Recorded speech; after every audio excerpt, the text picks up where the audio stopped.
No হলো একজন ভয়ঙ্কর সাইকো টাইপের মানুষ। নোর যখন রাগ উঠত তখন সে কোনো কারণ ছাড়াই তার স্ত্রী হুইশুর গায়ে আঘাত করত। এভাবেই চলতো তার এই নিষ্ঠুর ও অমানবিক নির্যাতনের খেলা। আর এদিকে স্বামীর হাতে উপহার দেখা মাত্র হুইশু বুঝে যেত আজকের রাত শুধু ভয়, নির্যাতন আর নরকের মতো যন্ত্রণাময় হতে চলছে। সে জানে আজ তার কোনো দোষ না থাকলেও তার সাইকো স্বামী আজ তাকে দরে দরে আঘাত করবে এবং সব শেষে গিফট দিবে, সরি বলবে এবং বলবে আই লাভ ইউ। এরপর জোর করে শুরু করবে সবচেয়ে ঘৃণিত কাজ, শারীরিক সম্পর্ক। আর এই সময় সে শুরু করবে পশুর মতো আচরণ। তাই হুইশু ঠিক করে সে আর এই নিষ্ঠুর ও অমানবিক নির্যাতন সহ্য করবে না। সে এবার তার স্বামীকে হত্যা করবে। স্বাগতম বন্ধুরা, আছি অ্যাজ ইউ স্টার্ট বাই সিরিজের দ্বিতীয় পর্বের গল্প নিয়ে। যারা প্রথম পর্ব এখনো দেখোনি তাদেরকে প্রথম পর্ব দেখার অনুরোধ করছি, যাতে করে আপনাদের এই গল্পটি বুঝতে সুবিধা হবে। প্রথম পর্ব দেখার জন্য আর স্পয়লার না দিয়ে মূল গল্প শুরু করি। প্রথম পর্বের শেষে আমরা দেখেছিলাম হুইসু এবং তার বান্ধবী মিলে তার স্বামী নোকে হত্যা করার পর তার মৃতদেহকে নিখুঁতভাবে গুম করে দেয়। এই অপরাধকে ধামাচাপা দিতে তারা একটি ঝুঁকিপূর্ণ পরিকল্পনা করে। নোয়ের যমজ ভাই জাংগাং এর চেহারার সাথে নোয়ের চেহারার হুবহু মিল থাকার সুযোগ নিয়ে তারা নোয়ের পাসপোর্ট ব্যবহার করে জাংগাংকে বিদেশে পাঠিয়ে দেয়, যাতে সবাই মনে করে নো এখনো জীবিত এবং বিদেশে রয়েছে। এরপরে দৃশ্য পরিবর্তন হয়। হুইসু আর তার বান্ধবী ইউনসু জঙ্গল থেকে আসার পর ঘরে সবকিছু পরিষ্কার করছিল। হুইসু রক্তমাখা পোশাক ধুয়ে দিচ্ছিল। হুইসু ইউনসুকে জিজ্ঞেস করে, মোবাইলে সব ডিলিট করে দিয়েছো কি? ইউনসু বলে, আমি সব ডিলিট করে জাংগাং এর কাছে দিয়েছি। জাংগাংকে বলেছি চায়না এয়ারপোর্টে গিয়ে মোবাইল অফ করে ফেলে দিতে। এরপর ইউনসু কাজে চলে যায়। কিছুক্ষণ পরেই হুইশুর স্বামীর বোন জেনিয়াংকে দেখি সে হুইশুর বাসায় এসেছে। দরজা খুলতে এসে হুইশু বলে, ইউনসু নাকি? জেনিয়ং বলে, ভাবি আমি। ইউনসুকে? হুইশু বলে, আমার প্রতিবেশী। জেনিয়ং বলে, প্রতিবেশীর সাথে এত মিল? ভাইয়া জানে? হুইশু কিছু বলে না, সে তখন অনেক ভয়ের মধ্যে ছিল। জেনিয়ং বলে, আমি ক্রাইম স্পট থেকে এসেছি, বাথরুমে যাচ্ছি, আমার কাপড়ে ময়লা, তাই বাথরুম একটু নোংরা হয়ে যাবে। হুইশু বলে, কোনো সমস্যা নেই। জেনিয়ং বাথরুমের আয়নায় পানি দেখে সেটা টিস্যু দিয়ে পরিষ্কার করতে যায়। তখন টিস্যুতে রক্ত লেগে যায়। সে মনে করে আমার শরীরে রক্ত কখন লেগে গেল। এরপর জেনিয়ং বলে, ভাই কোথায় ভাবি? আমি ভাইকে কাল থেকে মেসেজ পাঠিয়েছি, সে কোনো রিপ্লাই করেনি। হুইশু তখন তার ঘরের ফ্লোরে রক্ত দেখে সে সাথে সাথে ফ্লোর মুছতে শুরু করে। আসলে ওখানে কিছুই ছিল না। হুইশু পাগলের মতো আচরণ করছিল। জেনিয়ং কিছু বুঝতে পারে না। সে মনে করে তার ভাইয়ের ভয়ে সে এমন করছে। জেনিয়ং বলে, তোমরা কি ঝগড়া করেছো? ঘরের জিনিসপত্র ভাঙা কেন? হুইশু বলে, তুমি কফি খাবে? জেনিয়ং বলে, হ্যাঁ। এরপর জেনিয়ং কফি খেয়ে চলে যায়। জেনিয়ং হুইসুর এই পাগলের মতো আচরণ দেখে তার ভাইকে আবার মেসেজ দিয়ে বলে, ভাইয়া আমি যে পজিশন চেয়েছিলাম সেটি আমি পেতে চলেছি। আর তারা ফ্যামিলি ব্যাকগ্রাউন্ড ক্রাইম চেক করে, তো তেমন কিছু করো না ভাবির সাথে। এরপর আমরা উইনসুকে দেখি জাংগান তাকে মেসেজ দিয়ে বলে, আমি পৌঁছে গেছি। এরপর ইউনসুকে দেখি সে গাড়ি পরিষ্কার করে আর নোকে মাটি চাপা দেওয়ার কথা ভাবে। আসলে হুইসু আর ইউনসু তারা সেই দিনের কথাগুলো ভুলতে পারছে না। এরপর ইউনসু ডিপ্রেশনে সিগারেট খাচ্ছে আর হুইসু ড্রিঙ্ক করছে। পরের দিন সকালে নোয়ের অফিস থেকে হুইসুর কাছে কল আসে। হুইসু বলে, সে কি সত্যিই অফিসে যায়নি? তখন অফিসের লোক বলে, আপনিও কি এটা জানতেন না? প্লিজ আপনাকে কিছু জানালে আমাদেরকেও অবশ্যই জানাবেন। হুইসু বলে, হ্যাঁ জানাবো। এরপর হুইসু জেনিয়ংকে কল দিয়ে বলে, তোমার ভাই 2 দিন ধরে অফিসে যাচ্ছে না। আমার মনে হয় সে দেশের বাইরে গেছে, কারণ তার পাসপোর্ট বাসায় নেই আর ট্রাভেলিং সুটকেসও বাসায় নেই। জেনিয়ং বলে, তুমি কি বলতে চাও ভাই কাউকে কিছু না বলে দেশ ছেড়ে চলে গেছে? কিন্তু কেন? ঠিক আছে, আমি খবর নিচ্ছি, তুমিও কিছু জানতে পারলে আমাকে বলো।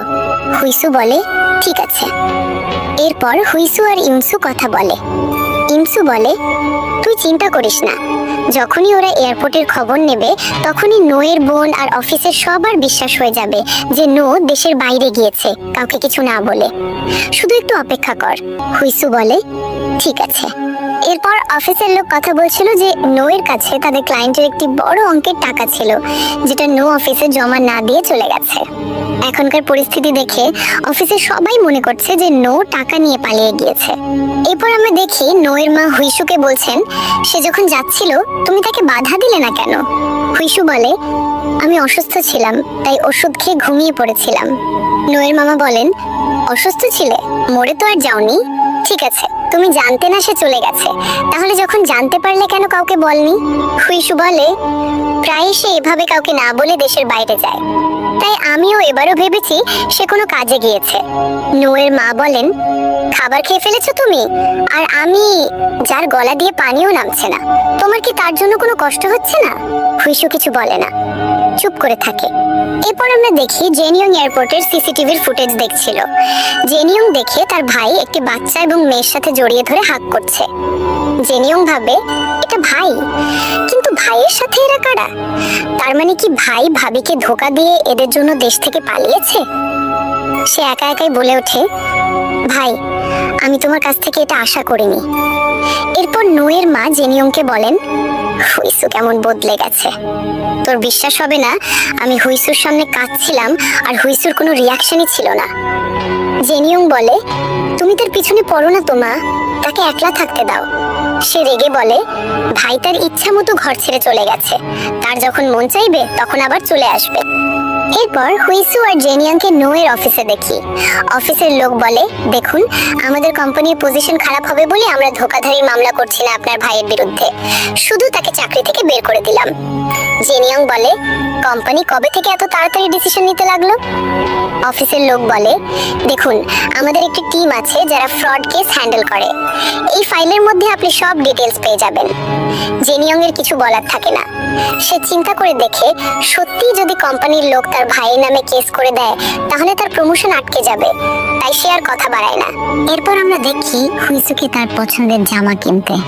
এবার যেন তাকে বাধা দেওয়ার মতো কেউ নেই, আঘাত ও কষ্ট দেওয়ার মতো কেউ নেই।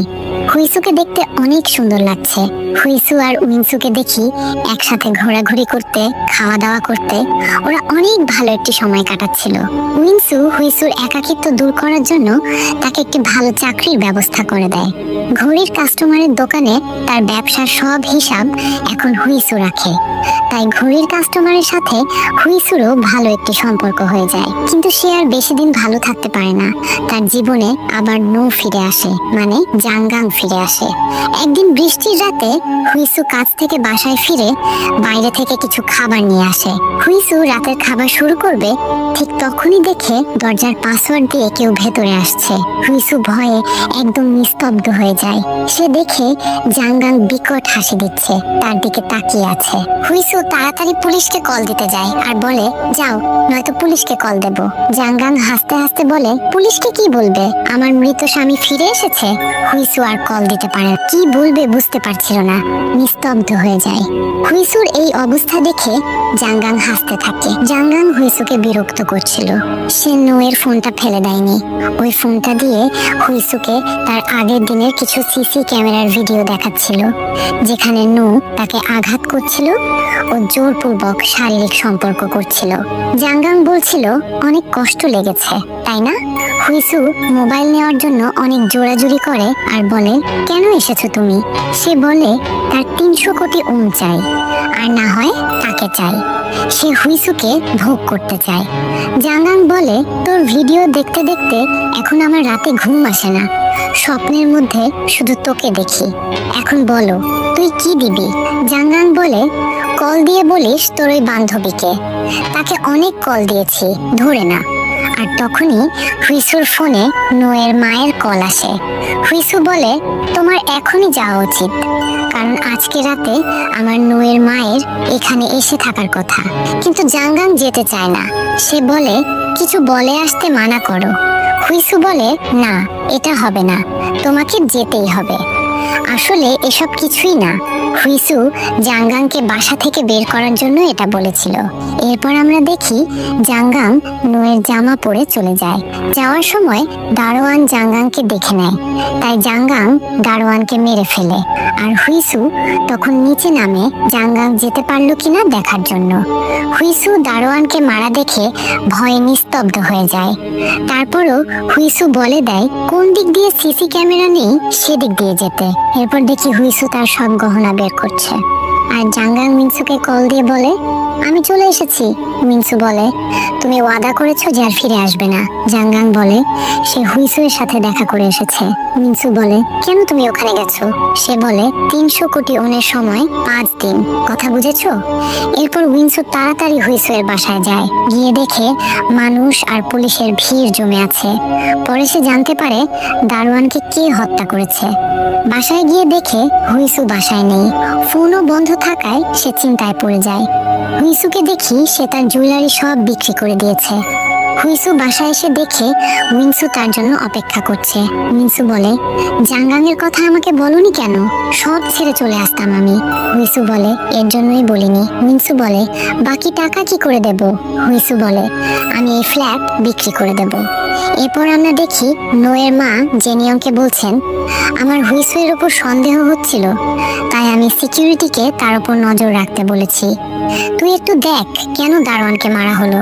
জেনিয়ং বিরক্ত হয়ে বলে কেন তুমি এটা করলে মা? ভাই নিজের ইচ্ছায় গিয়েছে। এরপর আমরা দেখি জেনিয়ং দারোয়ানের ডায়েরিতে লেখা হুইসুয়ের তথ্য ছিঁড়ে ফেলে।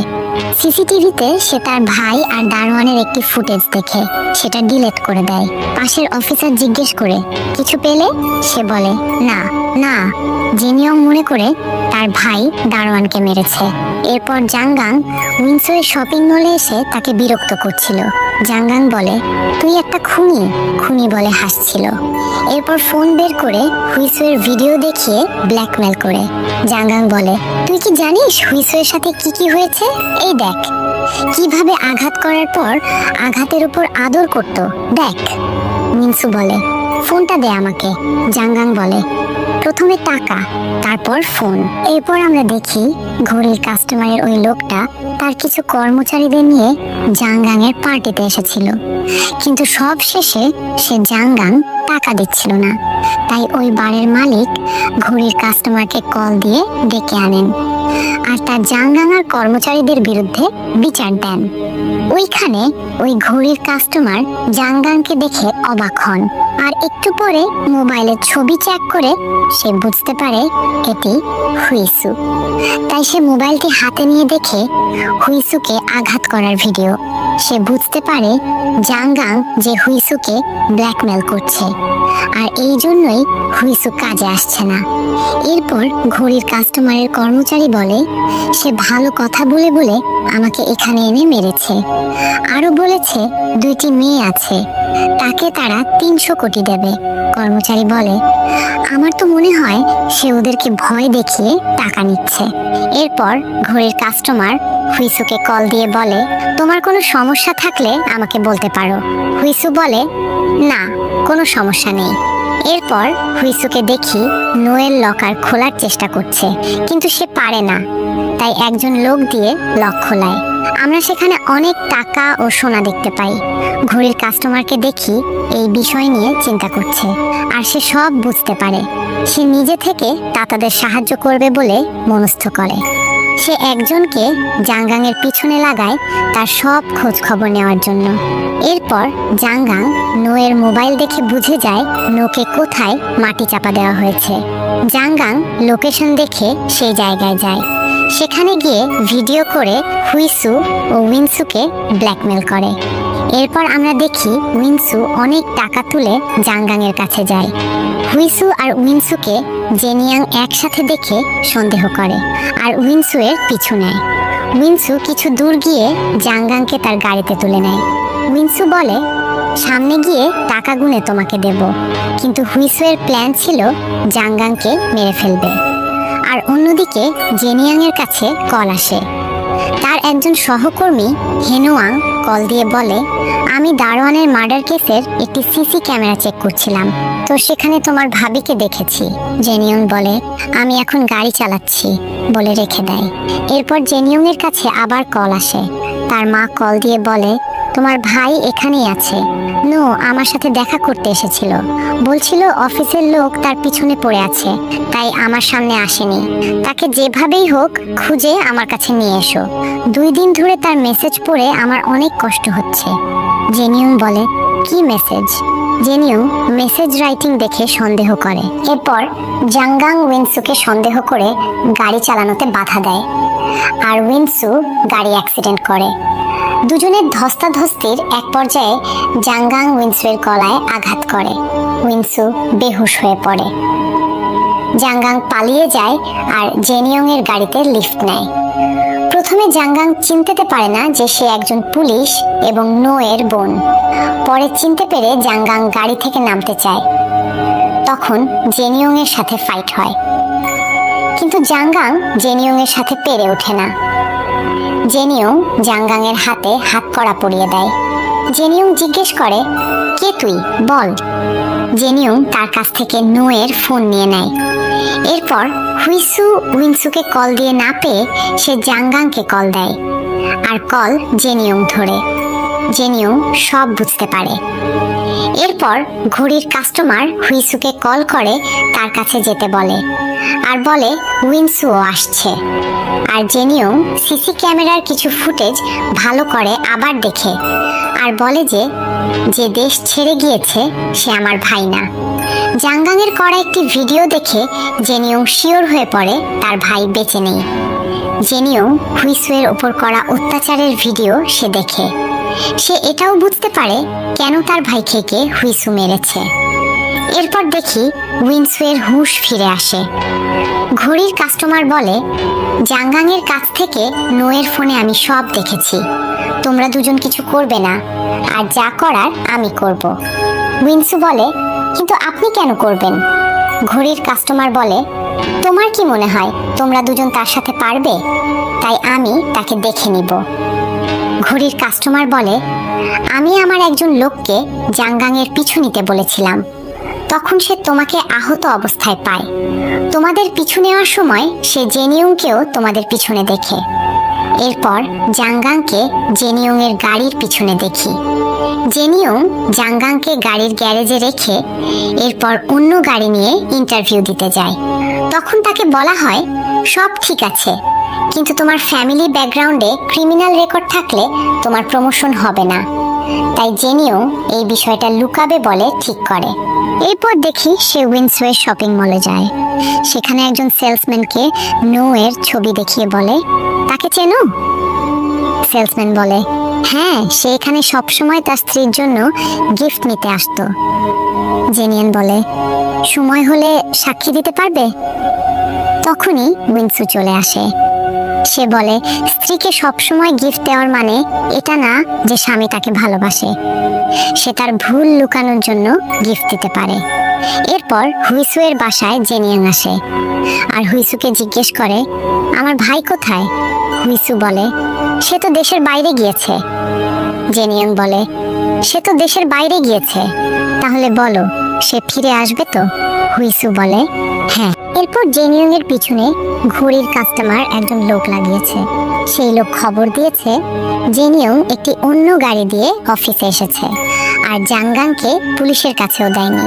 এরপর আমরা দেখি উইনসু জেনিয়ং এর বাসার গ্যারাজে গিয়ে জাংগাংকে নিয়ে আসে। জেনিয়ং বাসায় গিয়ে আর জাংগাংকে গাড়িতে পায় না। ঘড়ির কাস্টমার উইনসুকে এই রিস্ক নেওয়ার জন্য বকা দিচ্ছিলেন। ঘড়ির কাস্টমার বলেছিলাম আমি এটা সমাধান করব তোমাদেরকে দূরে থাকতে। এখন তো তুমি জাংগাংকে কোথায় নিয়ে যেতে যাচ্ছ? কি প্ল্যান করে তাকে তুমি তুলে এনেছো? আমরা জাংগাংকে দেখি ঘড়ি কাস্টমারের একটি লোককে মেরে পালিয়ে যেতে।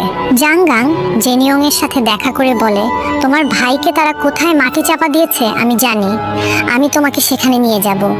এরপর আমরা দেখি জাংগাং জেনিয়ংকে ওই জায়গায় নিয়ে যায় এবং কবর খুঁড়তে শুরু করে। কিন্তু ওখানে তারা একটি হরিণের লাশ পায়। পরে জেনিয়ং এর জাঙ্গাং এর ওপর আবার রাগ হয়। তাকে গ্রেফতার করে একটি রুমে আটকে রাখে তার মায়ের বাসায়। আসলে হরিণের লাশের নিচেই লাগেজ রাখা ছিল, তারা দেখতে পায়নি। হেনওয়াং যে দারোয়ানের মার্ডার কেসটা তদন্ত করছিল, তখন সে হুইসু এর একটি কাগজ দেখতে পায়। তখন তার মনে পড়ে হুইসু একদিন এসেছিল রিপোর্ট করতে। সেদিন তার হাত থেকে এই কাগজটি পড়েছিল। হেনওয়াং সেই কাগজটি নিয়ে ডাক্তারের কাছে যায় আর বলে, এতে কি ফেক?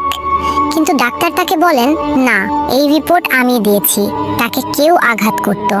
হেনওয়াং হুইসু এর বাসায় আসে, তার সাথে দেখা করে আর হুইসুকে জিজ্ঞেস করে, যেদিন রাতে দারোয়ানের মার্ডার হয়েছে আপনাকে নিচে দেখা গিয়েছে। হুইসু বলে, আমি গাড়ি থেকে কিছু আনতে গিয়েছিলাম রাতে আমার হাজবেন্ডের সাথে। হেনওয়াং জিজ্ঞেস করে, আপনার কি আমার সাহায্যের প্রয়োজন আছে? হুইসু বলে, না, জিজ্ঞেস করার জন্য ধন্যবাদ। এরপর হুইসু মোবাইলে কিছু একটা দেখে অনেক ভয় পেয়ে যায়। জেনিয়ং হুইসুকে নোকে যেখানে মাটি চাপা দিয়েছিল সেই জায়গার ছবি দিয়ে বলে, তুমি যদি এই বিষয়ে কাউকে কিছু বলো তাহলে উইনসু আর তোমার মা দুজনকেই মরতে হবে। হুইসু কাঁদতে কাঁদতে কল দিয়ে বলে, আমার মাকে কিছু করো না। তখন জেনিয়ং বলে, তাহলে তুমি মরে যাও, তুমি আত্মহত্যা করো, তাহলে আমি কাউকে কিছু বলবো না। কি করবে?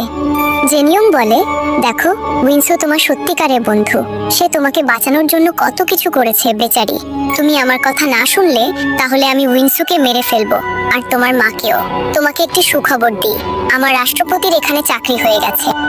এরপর আমরা হুইসুকে কাঁদতে দেখি। এরপর হুইসু উইনসুর সাথে অনেক গল্প করে, কিন্তু সে উইনসুকে কিছু বলে না। এরপর উইনসু হঠাৎ হুইসুকে খুঁজে পায় না। হুইসুকে কল দেয়, সে ধরে না। হুইসু আত্মহত্যা করতে যাচ্ছে। এরপর আমরা দেখি জেনিয়ং দেখছে হুইসু মারা গেছে, গাড়িতে ক্লোরোফর্ম ও অ্যাসিড রেখে। এরপর উইনসু ও ঘড়ির কাস্টমার হুইসুকে খুঁজছেন, তার মোবাইল ট্র্যাক করে তার কাছে যান। হুইসুকে দ্রুত হাসপাতালে নিয়ে যাওয়া হয়। অন্যদিকে হেনওয়াং বুঝে যায় যে জেনিয়াং সিসিটিভি ফুটেজ ডিলিট করেছে। হেনওয়াং জেনিয়াংকে কল দিয়ে বলে, ওই দিনের একটি ফুটেজে তোমার ভাইকে দেখতে পাচ্ছি, সেই ফুটেজ ডিলিট করা হয়েছিল। তুমি কি ডিলিট করে দিয়েছিলে যাতে তোমার পরিবারের নাম সামনে না আসে? জেনিয়াং বলে, না, কারণ আমার ভাই ওখানে ছিলই না। হেনওয়াং বলে, আমি হুইসু থেকে জানতে পেরেছি তোমার ভাই ওই দিন ছিল। জেনিয়াং বলে, আমার ভাবি মিথ্যা বলছে, তাছাড়া আমি তোমাকে একদিন বলেছিলাম সে নিজেকে নিজে ব্যথা দিয়ে আমার ভাইয়ের নাম বদনাম করছে। হেনওয়াং বলে, আমি মেডিকেল রিপোর্ট চেক করেছি, হুইসু এর সব কথাই সত্য। জেনিয়াং বলে, কি, তুমি আমার ভাবির সাথে দেখা করতে গিয়েছিলে? হেনওয়াং বলে, রাকি, আমার কাজ আছে বলে সে জেনিয়ং এর মায়ের সাথে দেখা করতে আসে। জেনিয়ং এর মা তাকে কল দিয়ে বলে, বাসায় দুজন পুলিশ এসেছে আর নোয়ের কথা জিজ্ঞেস করছে। জেনিয়ং বলে, তুমি কোনোভাবেই দরজা খুলো না, আর তারা এখান থেকে চলে গেলে তুমি আমার বাসায় চলে যাও। জেনিয়ং হুইসু এর কাছে যায়, কিন্তু তাকে খুঁজে পায় না। জেনিয়ং উইনসু এর কাছে যায়, গিয়ে জিজ্ঞেস করে, হুইসু কোথায়? উইনসু জেনিয়ংকে থাপ্পড় মারে। জেনিয়ংও উইনসুকে মারে। উইনসু বলে, তোর ভাই হুইসুকে মারতো আর তুই সব জানতি, তাও তুই কিছু বলিসনি। জেনিয়ং বলে, তুই আমার ভাইকে মেরেছিস, তোকে আমি ছাড়বো না। আর বলে, ভাই যা করেছে সেটা আইন মোতাবেক কোনো অপরাধ ছিল না, অপরাধ তো তোরা দুজন করেছিস, আমার ভাইকে মেরেছিস। এরপর আমরা হুইসুকে দেখি সে কিছুটা সুস্থ হয়েছে। এরপর আমরা দেখি উইনসুকে পুলিশ ধরে নিয়ে যাচ্ছে। জেনিয়ং আবার উইনসুর কাছে জিজ্ঞেস করে, হুইসু কোথায়? আর তখনই জেনিয়ং এর কাছে রাষ্ট্রপতির কল আসে। তিনি বলেন, তোমার ভাইয়ের পালানোর পিছনে কি তোমারই হাত আছে? আরো শুনেছি তুমি সিসিটিভি ভিডিও ডিলিট করেছো, তোমার কাছে এই বিষয়গুলো সলভ করার জন্য একদিন সময় আছে। এরপর উইনসু বলে, রাষ্ট্রপতি এখনো তোমার ভাইয়ের করা হুইসুর উপর অত্যাচারের কথা জানেন না, তুমি চাইলে জানাতে পারি। জেনিয়ং রেগে গিয়ে উইনসুকে মারার চেষ্টা করে, কিন্তু তখনই অন্য একটি অফিসার এসে বাধা দেয়। জেনিয়ং রেগে গাড়ি নিয়ে বেরিয়ে যায়। উইনসু ঘড়ি কাস্টমারকে ধন্যবাদ জানাচ্ছিল। ঘড়ি কাস্টমার বলে, তোমরা দুজনের পাসপোর্ট নাও, ব্যাগ প্যাকিং করে চলে যাও। তোমরা দুজন চলে যাওয়ার পরে এসব কিছু আমি ঠিক করে ফেলবো। এরপর আমরা দেখি জেনিয়াং জাঙ্গাংকে তার বাসায় লুকিয়ে রেখেছিল। জেনিয়াং এর মা তার নিজের ছেলে ভেবে কাছে যান, যাওয়ার পরে বুঝতে পারেন এটা তার ছেলে নয়। জাঙ্গাং জেনিয়াং এর মাকে বলে, তুমি তোমার ছেলেকে সঠিক শিক্ষা দিতে পারোনি, তোমার ছেলে তোমার শিক্ষায় মানুষ নামের জানোয়ার হয়েছে। তুমিও সব জানতে হুইসু এর সাথে তোমার ছেলে কি করতো তাও তুমি কিছু বলনি। তুমি পৃথিবীর সব থেকে জঘন্যতম একটি মা। জেনিয়ং এর মা তার ছেলের বিরুদ্ধে এবং তার বিরুদ্ধে সেসব কথা শুনে জাংগাংকে রাগে মেরে ফেলেন। জেনিয়ং বাসায় এসে এসব দেখে কি করবে বুঝতে পারছে না। এরপর জেনিয়ং ও তার মা জাংগাংকে গাড়িতে তুলে মাটি চাপা দেওয়ার জন্য নিয়ে যাচ্ছিলেন। এইসব খবর ঘড়ির কাস্টমারের কাছে একটি লোক পৌঁছে দেয়, আর তখন উইনসু শুনতে পায় ঘড়ির কাস্টমার মানা করার পরও উইনসু গাড়ি নিয়ে এসে অ্যাক্সিডেন্ট করায়, আর গাড়ির পিছনের ডিকি খুলে যায়, আর সবাই ছবি তুলে ফেলে, আর এটা নিউজ হয়ে যায়। আর হুইসু সব স্বীকার করে পুলিশের কাছে ধরা দেয়, বলে আমি আমার স্বামীকে মেরে ফেলেছি কারণ সে আমাকে অনেক নির্যাতন করত, আর জেনিয়ং জানতে পেরে আমার উপর হামলা করেছে, আমাকে মারতে চেয়েছিল। এইসব নিউজ রাষ্ট্রপতি দেখে জেনিয়ংকে কাজ থেকে বরখাস্ত করে দেন, আর উইনসু সব স্বীকার করে নেয়। তারপর দুজনেরই সাজা হয় জেল খাটে। পরে তারা দুজন জেল থেকে বের হয়ে অনেক সুন্দর জীবন কাটায়।